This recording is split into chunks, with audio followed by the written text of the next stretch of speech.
पिछले दिनों से आपने एक नाम बहुत बार सुना होगा, मोपला विद्रोह। और इसकी एक अपनी वजह भी है क्योंकि मोपला विद्रोह को 25 सितंबर 2021 को पूरे 100 साल हो चुके हैं और इसी 100 साल की बरसी पर भाजपा के एक नेता राम माधव, जो दक्षिण भारत से संबंध रखते हैं, उन्होंने अपने एक बयान में कहा था कि मोपला विद्रोह, जिसे 1921 के मोपिला दंगों के रूप में जाना जाता है, भारत में तालिबान मानसिकता की पहली अभिव्यक्तियों में से एक था। उसके बाद लगे हाथ योगी आदित्यनाथ ने भी एक लाइव कॉन्फ्रेंस में मोपिला विद्रोह पर कुछ ऐसा बोला। आप इस वीडियो में सुन सकते हैं। आज से 100 साल पहले केरल के मोपला में जिहादी तत्वों ने हजारों हिंदुओं का नरसंहार किया था।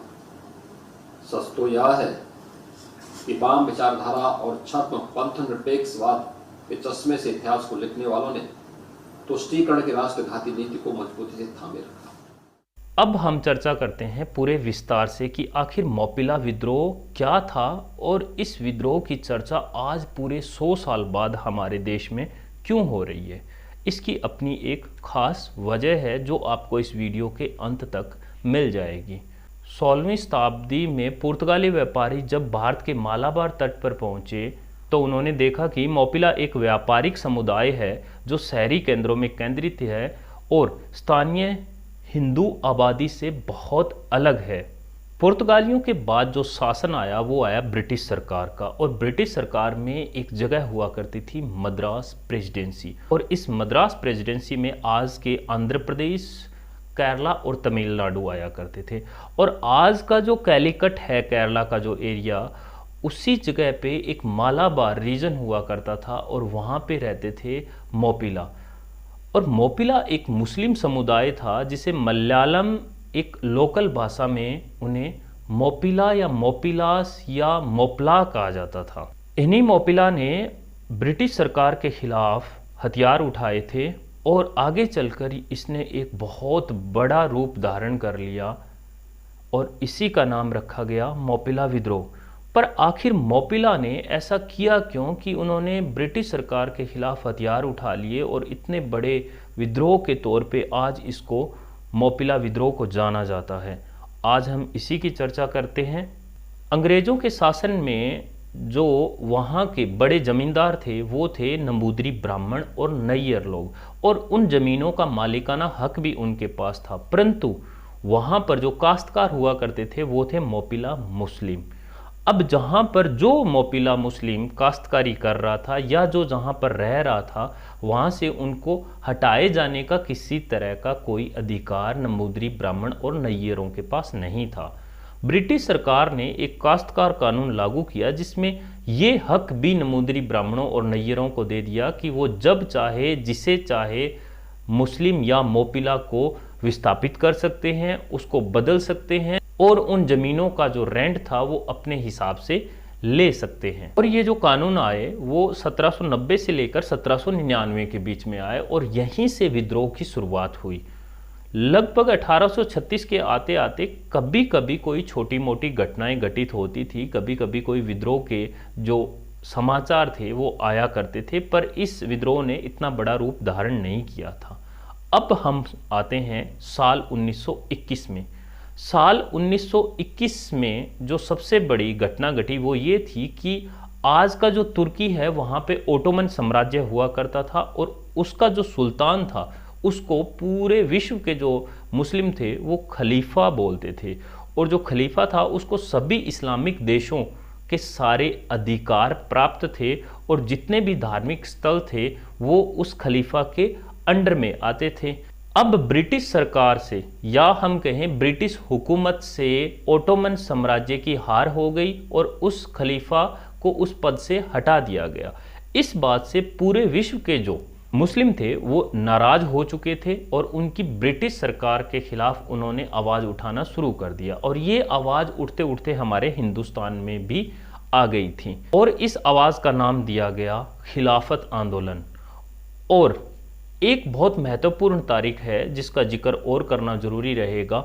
1 अगस्त 1921 को महात्मा गांधी ने असहयोग आंदोलन की शुरुआत की थी जिसमें उन्होंने अपने देशवासियों से अपील की थी कि वो किसी भी सरकारी या सार्वजनिक जगह पर काम कर रहे हैं तो उस काम को छोड़ दें। जैसे सरकारी स्कूल में पढ़ने वाले बच्चे स्कूल जाना बंद कर चुके थे और सरकारी कॉलेजेस में जाने वाले विद्यार्थियों ने स्कूल जाना बंद कर दिया था। उसके साथ साथ जितने भी वकील थे उन्होंने अपनी प्रैक्टिस छोड़ दी, मजदूरों ने काम करना बंद कर दिया था।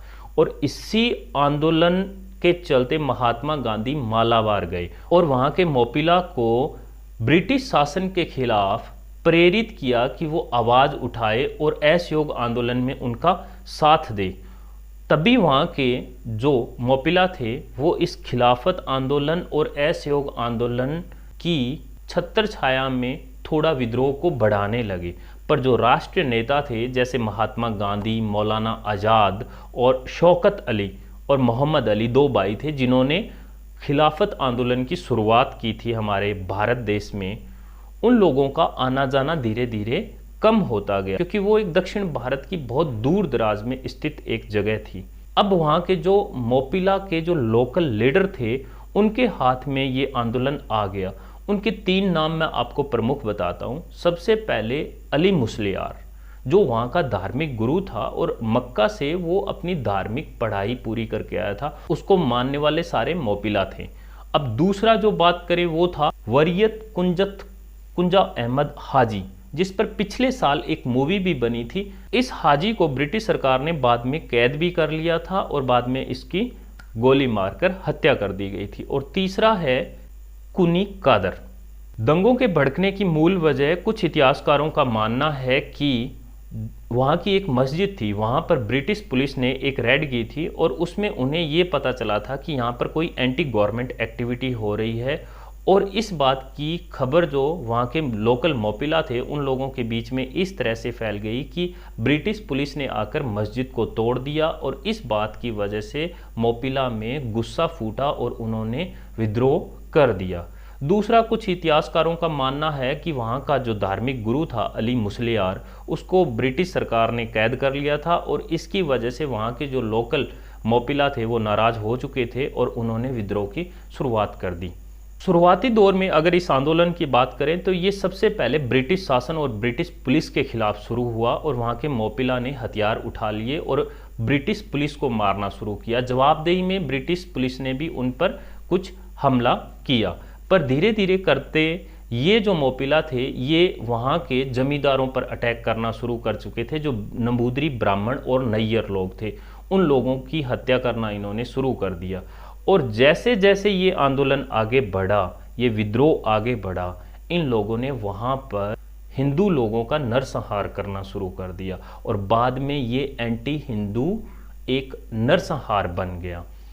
अब इसमें देखने वाली बात ये थी कि जब इसका शुरुआती दौर था तो इस आंदोलन को प्रेरित करने वाले हमारे राष्ट्रपिता महात्मा गांधी थे, मौलाना आज़ाद थे और शौकत अली ब्रदर जो थे मोहम्मद अली उनके साथी थे, उन्होंने इस आंदोलन को प्रेरित किया।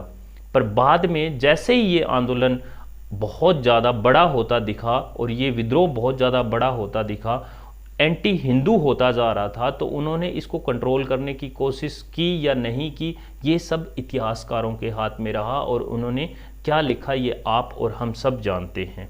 इस नरसंहार में जो हिंदुओं का कत्लेआम किया गया, जो इनकी हत्याएं की गई, वहाँ पर रूह की भी रूह कांप जाए।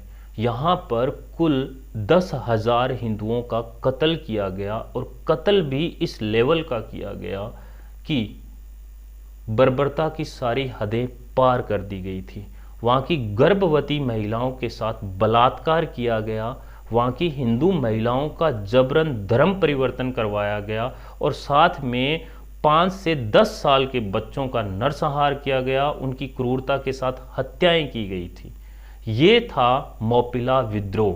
अगर इस मोपिला विद्रोह को अगर आप मोपिला विद्रोह के नाम से जानते हैं तो ये हमारे इतिहास की वजह से है।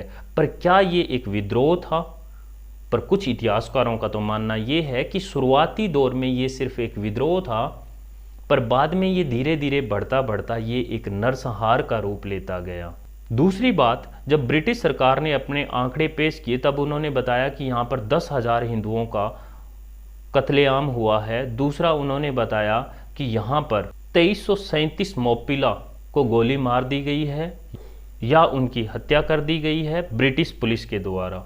तीसरा, उन्होंने जो आंकड़ा पेश किया वो 4540 लोगों को कैद कर लिया गया था। क्या ये आंकड़े सही थे? ये तो सब हमें इतिहास के द्वारा मिलते हैं। शायद ये आंकड़े इससे भी कई गुना ज़्यादा थे, पर ये एक आंदोलन के तौर पर आज भी हमें पढ़ाया जाता है।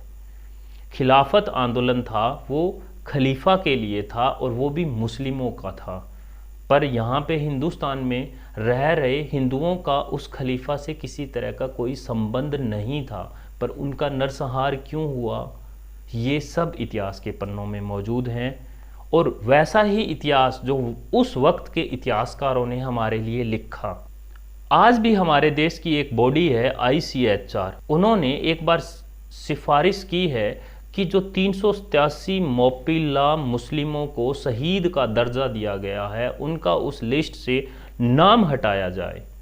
ये बात सबसे ज़्यादा सोचने वाली है कि मोपिला मुस्लिम और उनको शहीद का दर्जा दिया गया है हमारे इतिहासकारों के द्वारा।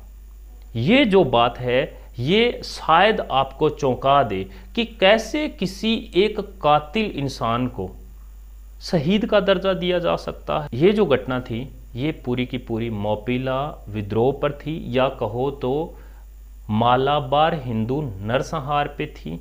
अगर ये हमारा वीडियो अच्छा लगे तो आप इसे साझा कीजिएगा। अगर आप चैनल पर नए हैं तो हमारा चैनल सब्सक्राइब कीजिएगा। हमारे चैनल पर इसके अलावा 3 और सीरीज आती है, एक ट्रैवल डॉक्यूमेंट्रीज, दूसरा हमारी पुस्तकालय सीरीज जिसमें किताबों के रिव्यू किए जाते हैं, और तीसरा पॉलिटिकल उठा पटक। इसमें हमारे देश में हो रही जितने भी पॉलिटिक्स है उनके चर्चे किए जाते हैं। और बेल आइकन को हिट करें ताकि आगे आने वाले वीडियोस के लिए आपको नोटिफिकेशन मिलता रहे।